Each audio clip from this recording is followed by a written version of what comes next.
Hello student, last lecture में हमने competitive electron transfer reactions के बारे में पढ़ा है। उसमें sp रेडॉक्स कब होगा कब नहीं होगा उसके बारे में मैंने आपको बता दिया है, और उसमें जो तीन मेटल है उसके बेस पे ही पूरा डिस्कशन है। Now again and repeat, they are three metals, zinc, copper and Ag। और ये जो तीन मेटल है एक्चुअली ये रिएक्टिविटी सीरीज का एक पार्ट है। यस, ये मेटल है और you can say reactivity series. मतलब कंक्लूजन निकलता है Zn is more reactive than copper and silver. मतलब Zn जो है वो कॉपर और Ag के आयन को इलेक्ट्रॉन दे सकता है। क्लियर? कॉपर जो है वो Ag के आयन को इलेक्ट्रॉन दे सकता है लेकिन जिंक के आयन को नहीं दे सकता, और Ag बहुत पीछे है तो किसी को भी इलेक्ट्रॉन नहीं दे सकता। क्लियर? और इसके बेस पे कुछ क्वेश्चंस मैं आपको बता रहा हूं, और आज का हमारा जो लेक्चर है वो उसके बेस पे ही है। Okay, so important questions.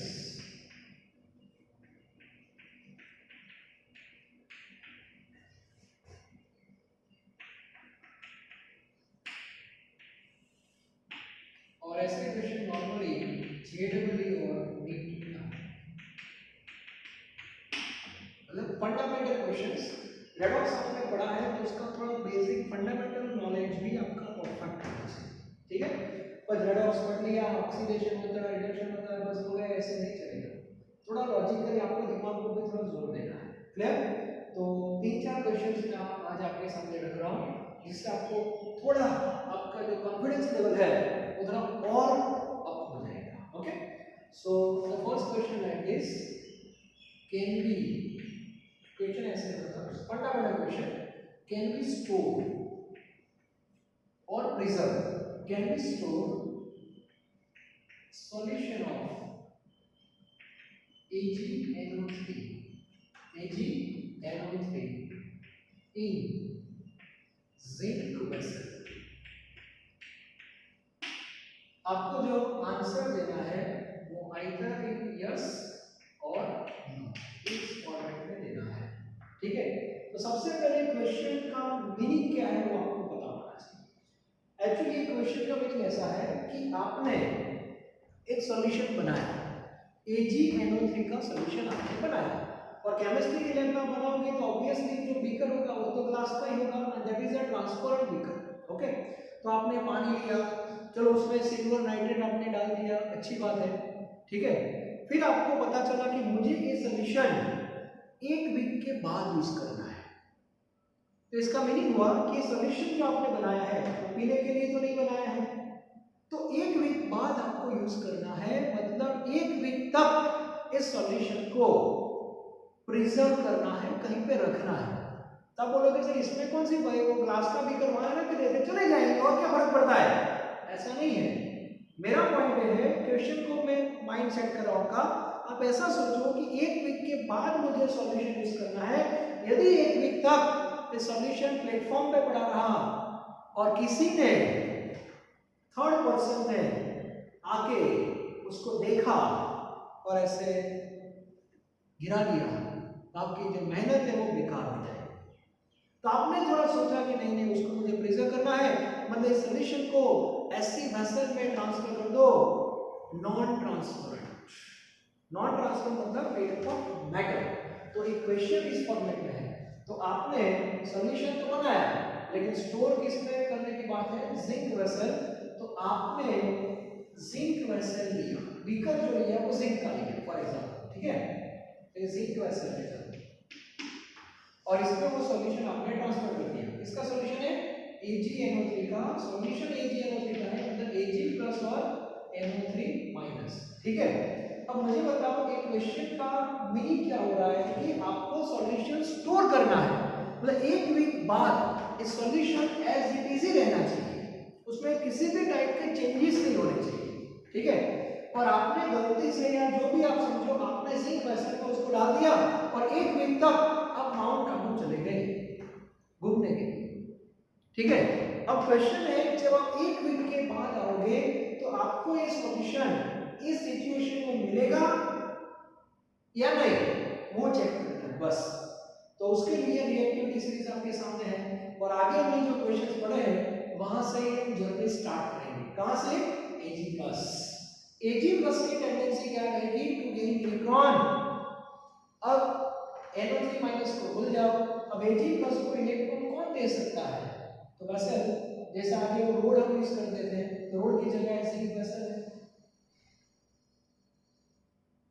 तो जिंक सॉलिड है, तो Ag+ को इलेक्ट्रॉन देगा कि नहीं देगा वो चेक करो। तो सीरीज देखो, जिंक और Ag का कॉम्बिनेशन क्या है, कौन किसको इलेक्ट्रॉन दे सकता है? तो जिंक जो है वो Ag को नहीं Ag+ को इलेक्ट्रॉन दे सकता है। और इलेक्ट्रॉन देगा मतलब zinc undergoes oxidation, Ag+ undergoes reduction, मतलब इसमें रेडॉक्स हो जाएगा, sp रेडॉक्स। सर ये तो अच्छी बात है, क्या अच्छी बात है? sp redox occurs। अब मुझे बताओ रेडॉक्स रिएक्शन हो जाएगा तो सॉल्यूशन का जो टाइप है, आपका जो सॉल्यूशन है AgNO3 का जो सॉल्यूशन है, now convert into zinc nitrate, इसमें कन्वर्ट हो जाएगा। तो एक वीक बाद जब आप वापस आओगे तो यहाँ Ag+ की जगह Zn2+ होगा, क्योंकि इसका ऑक्सीडेशन हो जाएगा Zn कन्वर्ट इनटू Zn2+, तो सॉल्यूशन में Zn2+ आ जाएगा। तो सॉल्यूशन का पूरा टाइप जो है वो चेंज हो जाएगा। अब मुझे बताओ ये आपके लिए पॉजिटिव रिजल्ट है या नेगेटिव रिजल्ट है? एक वीक के बाद आपका इंटेंस क्या होना चाहिए कि नहीं नहीं मैं जो सॉल्यूशन जैसे रखे गए हूं वैसा ही मुझे चाहिए। तो यहाँ तो सॉल्यूशन का टाइप चेंज हो रहा है, तो इसका मीनिंग हुआ इस सिचुएशन में आपका जो आंसर है वो आएगा no. Can we store solution of AgNO3 in zinc vessel? तो आपका आंसर आएगा नो। रीजन? रेडॉक्स हो जाएगा। बात समझ आ रही है? ओके, तो इसका एक फोटो निकालो। दूसरा क्वेश्चन उल्टा। उल्टा मतलब can we store solution of ZnNO3 twice in AgS? Yes sir. तो इसमें सिचुएशन क्या होगी, इस बार आपका सॉल्यूशन कौन सा है? जिंक का है, मतलब Zn2+ है, और वैसे किसकी है? Ag। क्लियर? अब मुझे बताओ इसको इलेक्ट्रॉन चाहिए, Ag दे सकता है? देखो Ag तो पीछे है, Ag इसको इलेक्ट्रॉन नहीं दे सकता, मतलब sp redox not sp redox होगा ही नहीं। इसका मीनिंग हुआ आपका जो सॉल्यूशन है, सॉल्यूशन आपका जो है कौन सा सॉल्यूशन था आपका? ZnNO3 twice. एक वीक के बाद आप आओ, एक 2 वीक के बाद आओ, 1 महीने के बाद आप आओ, फिर भी सॉल्यूशन एज इट इज होगा। बात समझ आ रही है?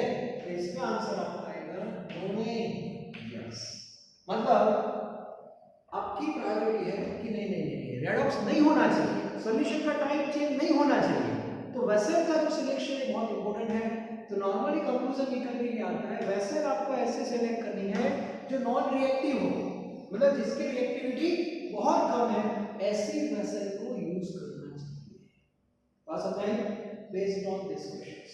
तो इसका मीनिंग हुआ फाइनल कंक्लूजन में आपको बता रहा हूं, Ag की वेसल आपने ली और इन दोनों का सॉल्यूशन लिया, नो टेंशन, कुछ भी नहीं होगा। जिंक की वेसल में आप किसी का भी सॉल्यूशन स्टोर नहीं कर सकते। एंड सेकंड पॉइंट, कॉपर की वेसल में आप जिंक का सॉल्यूशन रख सकते हैं, कॉपर की वेसल में, लेकिन कॉपर की वेसल में आप Ag का सॉल्यूशन नहीं रख सकते because redox reaction comes. Is it clear? और ऐसे क्वेश्चंस आपको बनेंगे, तो इस टाइप के क्वेश्चन आपके क्लियर होने चाहिए। इसका सॉल्यूशन किस वेसल में हम स्टोर कर सकते हैं और नहीं कर सकते हैं। ओके, दूसरी बात, ऐसे क्वेश्चन हम दूसरे बनाते हैं, जैसे कैन बी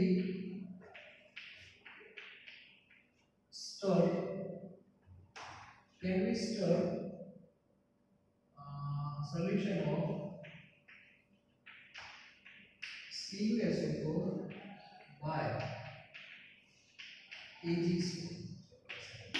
स्पून किसके लिए आपने Ag, मतलब इसमें कैटेगरी ऐसी है, चलो ये केमिस्ट्री लैब है, ग्लास का बीकर है, आपने पानी लिया, इसमें सॉल्ट डाल दिया CuSO4, तो जनरली क्या होता है कि CuSO मान लो कि इजीली डिसॉल्व नहीं हुआ, तो हम डिसॉल्व करने के लिए वो स्पून यूज करते हैं रोड की जगह, तो जो स्पून आपने यूज की है वो Ag की है, चलो Ag की स्पून, तो इससे क्या होगा, इससे कुछ होगा, तो यहाँ पे Cu2+ है, इसको इलेक्ट्रॉन लेने हैं, Ag देगा कि नहीं, Ag दे सकता पीछे है, मतलब नो रिएक्शन होगा, मतलब कुछ भी नहीं होगा, टेंशन लेने की कोई जरूरत नहीं है। कॉपर सल्फेट का जो सॉल्यूशन है वो एज इट इज ही रहेगा, नो चेंज। यहाँ पे आपका आंसर आएगा वो यस है, मतलब रेडॉक्स नहीं हुआ देन यस, वो कंडीशन आपके फेवर में है।